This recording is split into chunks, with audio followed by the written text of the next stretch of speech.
নমস্কার, সবাই কেমন আছেন? পৌষ পার্বণে কাদের কাদের বাড়িতে আজ পুজো হলো আমাকে অবশ্যই জানাবেন।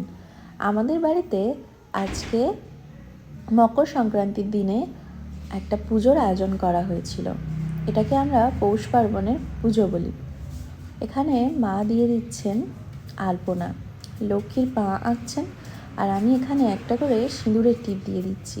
এটা বুড়ো আঙুলটা সিঁদুর দিয়ে টিপ দিয়ে দিতে হয়। এটা লক্ষ্মী ঠাকুরের পা। পুজো হবে তুলসী মঞ্চে, তাই পীরের উপর আলপনা দিয়ে তার উপরে রাখতে হয় ধান, নতুন ধান, চাল, এইসব দিয়েই এই পুজোর আয়োজন করা হয়। এখানে যে আলপনাটি দেওয়া যে দুটো ঠাকুর বানানো হয়েছে, একজন লক্ষ্মী ঠাকুর, একজন নারায়ণ। এবার দেখাই ভাড়ার ঘরে এখানে বসানো হয়েছে চাল। মামা এখানে বাঁধছেন বিনুনি, ধান, কুল, ঝাউ পাতা, ফুল, মূলো, ফুল, সর্ষে ফুল দিয়ে বানানো হচ্ছে বিনুনি। এটি যেখানে পুজো হবে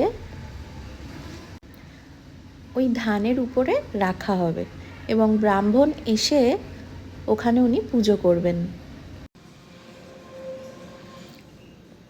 তোমাদের কাদের কাদের এমন করে বিউনি বাঁধতে হয়, এই নিয়মটা আছে, আমাকে জানিও। দুধ, গুড় আর ফল দিয়ে বানানো হয়েছে মকর।